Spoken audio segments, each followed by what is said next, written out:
In this video, I'm going to be commenting on a video by The Quint that they did a very in-depth article and investigation on what is going on in Uttar Pradesh. In Uttar Pradesh, Bajrang Dal thugs invade Christian prayer meetings, and then they falsely accuse the Christians of doing anti-conversion work. And if the police are called, it's the Christian worshippers that are being arrested and not the Bajrang Dal goons. आप लोग ये Bible भी लेकर चल रहे हैं, क्या बात है? धर्म परिवर्तन करा रहे हैं आप लोग? महीनों तक जाते हैं, लेकिन भेष हमारा वही पागलों की तरह रहता है। जब उसका पूरा डिटेल निकाल लेते हैं तब प्रशासन को बुलवाकर छापा मरवाते हैं। एफआईआर है वो आपने फाइल की? जी एफआईआर मैंने फाइल की। में आपने कंप्लीट है? जी। लेकिन आपके ऊपर कोई जोर जबरदस्ती नहीं कि आप पे धर्म परिवर्तन नहीं करवाने की कोशिश हो रही थी? नहीं, मेरा धर्म परिवर्तन कराने की कोशिश नहीं हो रही थी। सिर्फ उन लोगों की एक ही शब्द बोले कि इन लोग धर्म परिवर्तन कर रहे हैं, धर्म परिवर्तन। हम लोग तो धर्म परिवर्तन के लिए नहीं गए हैं, वो प्रार्थना के लिए गए थे। Are forceful religious conversions on an unprecedented rise in Uttar Pradesh? Well, if the FIRs filed under the state's Prohibition of Unlawful Religious Conversion Act are to be believed, then yes. But an investigation by The Quint spanning through multiple districts of the state reveals a major loophole. Many of the FIRs and subsequent arrests done in these cases go against the very act that they are based on. The Uttar Pradesh Prohibition of Unlawful Conversion of Religion Act, which was passed as an ordinance in November 2020 and then assented as an act in 2021, makes it clear that the complainant can only be the aggrieved person, meaning the individual on whom the alleged forceful conversion has been attempted, or it can be the person's immediate family members or blood relatives. परमेश्वर वचन कहता खुद ईश्वर प्रेम है और जब हम प्रेम करते इसी से हम पहचान। But the FIRs and arrests in many of these anti-conversion cases are going against this very fundamental provision of the Act. Take for instance the case of Azamgarh's Pastor Nandu Nathaniel Singh, who spent nearly 5 months in jail along with his wife after being accused of forceful conversion.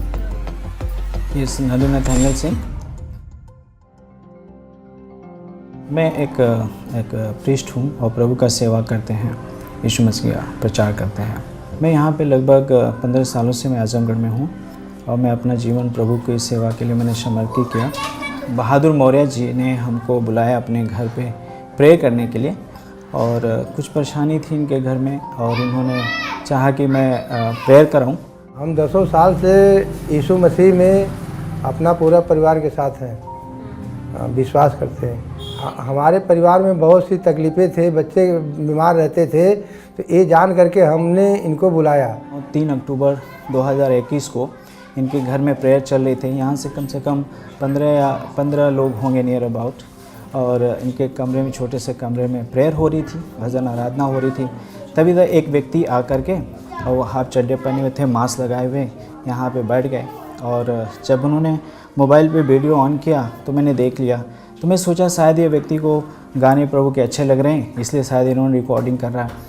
लेकिन मैं देखा half चड्डे में बैठे हुए, तो हमने सोचा कि शायद ये हाफ चड्डे में एक व्यक्ति बैठा हुआ, ऐसे तो कोई प्रेयर में बैठता है तो अच्छे से ढंग से कपड़े पहनते हैं और बड़े इज्जत से बैठते हैं। और उसके बाद जा कर के पुलिस को फ़ोन किया, या क्या किया उन्होंने, जा कर के जो भी, और 10 मिनट के बाद हम देखते हैं कि पुलिस आ गई। वहाँ से थाने से पुलिस लोग आए, HSO आए 3 स्टार वाले, और आकर के उन्होंने एक जन की बाइबल ले लिया, एक जन की डायरी छीन लिया हमारे लोगों की। अब बाहर इतना भीड़ लगी थी 50 लोगों का। सुधीर गुप्ता जो कह रहे थे वे वो लोग कर रहे थे। मैं सुधीर कुमार गुप्ता, नगर अध्यक्ष भाजपा किसान मोर्चा Azamgarh. Sudhir Gupta is a local BJP leader who lives barely 100 feet away from Bahadur Maurya's home. Incidentally, he wasn't even present in the premises where he is alleging that the forceful conversion was taking place. अक्सर मैं उधर जाता था, देखता था कि मुझे लगता था कोई पूजा पाठ चल रही है, काफ़ी शूज़ और चप्पल बाहर रहते थे, तो मैंने इतना ध्यान नहीं दिया। फिर मुझे जहाँ तक अंदेशा लगा कि हर संडे लगभग जो है ऐसा होने लगा, तो मैंने कहा भाई किसके घर में ऐसा जो है हर संडे ऐसी पूजा पाठ हो रही है। तो फिर हमने दरअसल हम लोग बजरंग दल जो चलता है उस पर भी बिलोंग करते हैं। तो मैंने वहाँ एक लड़का है, तो उससे मैंने संपर्क किया और उससे मैंने कहा कि ऐसा है कि तुम कैसे वहाँ जाओ, क्या हो रहा है नॉर्मल, क्योंकि हम तो मोहल्ले के, हम जाएंगे तो दिक्कत होगी, लोग कहेंगे क्यों आप क्यों आए हैं बिना बुलाए। फाइल की जी जी। Nowhere in the FIR does it say that attempts to convert Gupta were made by Pastor Nathaniel. लेकिन आपके ऊपर कोई जोर जबरदस्ती नहीं कि आप पे धर्म परिवर्तन नहीं करवाने की कोशिश हो रही थी? नहीं, मेरा धर्म परिवर्तन कराने की कोशिश नहीं हो रही थी। बस ये था कि बगल में हो रहा था और मुझे जानकारी हुई, और हम लोग इसके सख्त विरोधी हैं कि जो है हिंदू धर्म का परिवर्तन किसी भी धर्म में कराया जाए, चाहे मुस्लिम धर्म हो चाहे ईसाई धर्म हो। इसको साबित करें, वे करें धर्म परिवर्तन, तो किसका धर्म परिवर्तन हम लोग किए हैं उसको ले आके बुला के साबित करवा दें, हम लोग मान लेंगे। और आपका भी, आप अपनी बात करिए। हाँ। आप पे कोई जोर जबरदस्ती हुई है धर्म परिवर्तन में? नहीं, कोई नहीं। मेरा नाम श्याम सुंदर सोनकर है। मैं और मेरा पूरा परिवार, बच्चे सहित सब लोग विश्वासी हैं, और 1 साल से हम लोग मौर्या जी के यहाँ जा रहे थे। साल भर से जाते थे, कोई जोर जबरदस्ती का बात नहीं था, जोर जबरदस्ती कोई धर्म परिवर्तन वाली बात नहीं थी। सब अपनी मर्जी से जाते थे। सब ऑलरेडी विश्वासी थे। यस।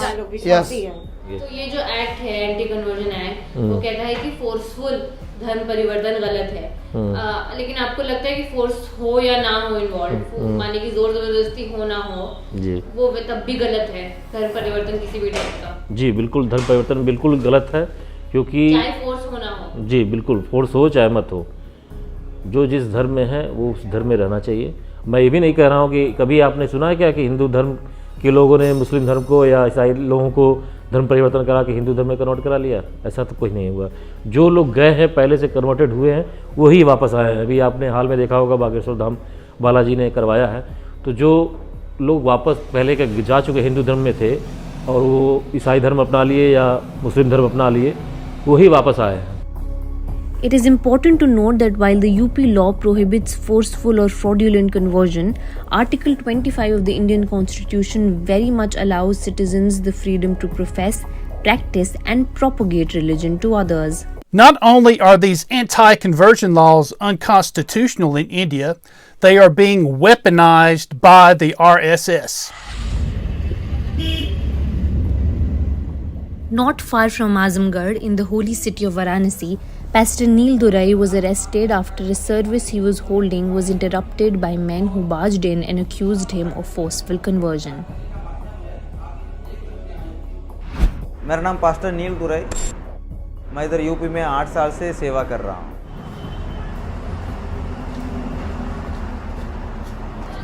2021 में अगस्त 3 तारीख को हम लोग ककरिया गांव में गए थे। वहाँ पर लाल जी विश्वकर्मा के घर में प्रार्थना के लिए गए थे, क्योंकि वहाँ पर 3 बच्चे लोग मर गए थे लगातार। वो शांति के लिए, प्रार्थना के लिए हमको बुलाया था। वहाँ प्रार्थना हम लोग कर रहे थे, कुछ फनेटिक ग्रुप वाले लोग आकर के हमको जो लाठी से सबसे मारने लगा और बोल रहे थे कि तुम लोग धर्म परिवर्तन कर रहे हैं। उसके बाद जो गौरी सिंह ऐसे करके एक व्यक्ति आया था, गौरी सिंह,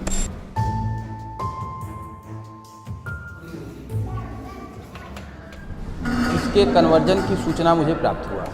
रात लगभग 10 बजे मैं पहुंचा और वस्तु स्थिति देखा तो उससे स्पष्ट हो गया कि यह कन्वर्जन का काम करता है, क्योंकि उसके पास से वहाँ क्रॉस के चिन्ह और जो कन्वर्जन के साहित्य हैं वो सारी चीज़ें उसके पास से मिला। तो मैंने पाया कि नहीं, जो आरोप इसके ऊपर लगाए जा रहे हैं पूर्णतः सत्य है। Here too, the FIR itself doesn't say that Gorish was subject to any forceful conversion. When asked why he filed the complaint and not someone who he claims was actually subject to the alleged forceful conversion, this is what Gorish had to say. आरोप ये जो लोग लगा रहे थे, ये कौन है? वहीं के लोग हैं? जी। तो इन्होंने कोई पुलिस कंप्लेंट क्यों नहीं फाइल की?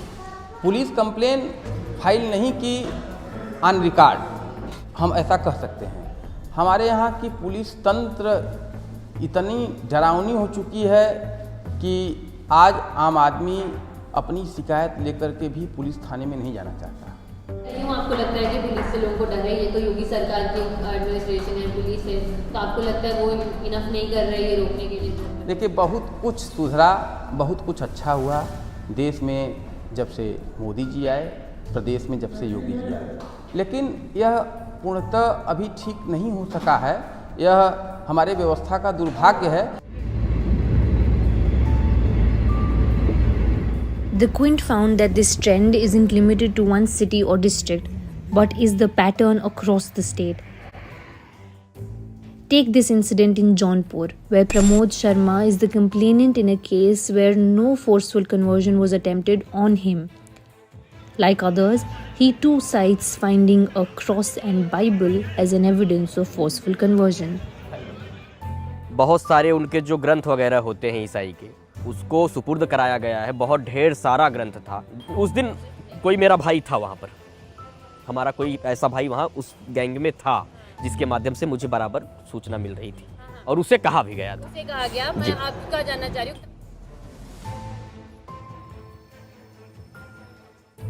जब मैं गया हूँ, फोर्स गई है मेरे साथ, उसके बाद उसे पता। पहले मैं गया हूँ, टाइम टू टाइम 2 मिनट बाद फोर्स गई है। थानाध्यक्ष बदलापुर पुलिस। आपको लेकिन उस दिन कोशिश नहीं की उन्होंने? नहीं, तो कैसे? वहाँ बहुत सारे लोग हमारे साथ थे, डायरेक्टली नहीं किए। But what is the police doing in these cases? Well, the police seemed clueless in most cases about the fact that the act only allows for the aggrieved or their family member to be a complainant.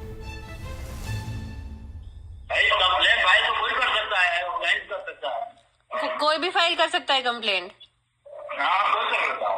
अच्छा, ये जो UP act है धर्म परिवर्तन के खिलाफ, उसमें तो लिखे हैं कि जो जिसके ऊपर हुआ है वही कंप्लेंट फाइल कर सकता है। नहीं, ऐसा कुछ नहीं है। कोई प्रत्यक्षदर्शी होता है या पीड़ित होता है या आदमी, कोई भी व्यक्ति कर सकता है। अच्छा, माने पीड़ित और या फिर उसके अलावा भी कोई? उसका जो चक्षुदर्शी हो, उसको लग रहा हो कि गलत हो रहा है, अच्छा, तो कर सकता है। माने कि फैमिली में से कोई? फैमिली क्या मतलब, कोई भी अगर देख रहा है सामने गलत हो रहा है तो वो कैसे सूचना दे सकता है। सूचना देने में तो कोई वो नहीं बनता। These anti-conversion laws are nothing but cover for Bajrang Dal to invade churches and harass Christians and try to drive out Christianity from Uttar Pradesh. This is their goal, and this is what the goal of the anti-conversion law is. Lawyers say such arrests must be deemed illegal and unlawful. The entire legal process of arrest, if based on a complainant that who is not recognized by that statute, would be lacking the authority of law, and therefore the arrest would be illegal. The police's negligence shows up in other ways too. In a village in Azamgarh, an FIR under the Anti-Forceful Conversion Act was filed against a man called Harku Ram. We traced down Harku Ram's residence and found that there was one problem. Harku Ram has been dead for nearly 2 decades. हरकू Ram मेरे दादाजी हैं। उनका मृत्यु तो 2005 में हुआ था। After naming Harku Ram in the FIR and finding that he is dead, the police arrested his grandson Chandresh Kumar instead. While it is the women of the family who are believing Christians and who participated in the service that took place at their home, Chandresh says he doesn't even believe in Christianity or in any faith for that matter. ईसाई धर्म में मानते हैं कि नहीं? नहीं, मैं नहीं मानता। नहीं मानते। और आप पे धर्म परिवर्तन का वो लगा दिया आरोप लगा है कि आप दूसरों को ईसाई धर्म में करवा रहे हैं। ये झूठा आरोप लगा है। तो आप ना ईसाई धर्म में मानते हैं, ना उनकी पूजा पाठ में पार्ट लेते हैं? मुझे सब, मैं किसी भगवान को नहीं मानता हूँ।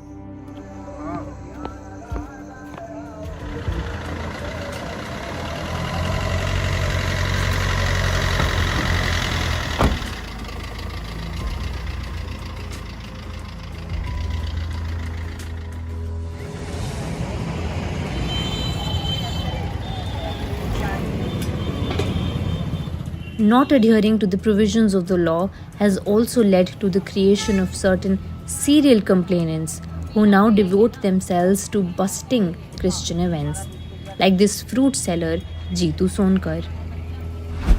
मेरा नाम जीतू सोनकर है और मैं फल की दुकान लगाता हूँ और जो हिंदू धर्म के खिलाफ लोग कुचक्र रच रहे हैं उसी के खिलाफ हम उसका भंडाफोड़ करते हैं. कैसे? जैसे कि वहाँ पर जाते हैं तो एक दो दिन एक हफ्ते महीनों तक जाते हैं, लेकिन भेष हमारा वही पागलों की तरह रहता है और जब उसका पूरा डिटेल निकाल लेते हैं तब उनके वहाँ प्रशासन को बुलवा कर छापा मरवाते हैं.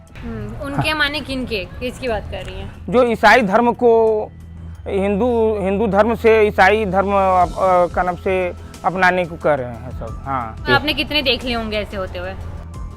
अभी तो का नाम से 5-7 देख चुके हैं, 2 पर छापा मरवा चुके हैं और लोगों पर मरवाने वाले हैं. Much of what motivates serial complainants like Jeetu are outright lies and fake news. हमारी संख्या घटेगी, हिंदू धर्म की संख्या घटेगी, इसलिए हम यह काम किए कि हमारे धर्म के मंदिरों का जो पैसा है सरकार टैक्स ले लेती है. ईसाई धर्म के लोगों का और मुस्लिम धर्म लोगों का पैसा सरकार लेती ही नहीं, टैक्स लेती नहीं है.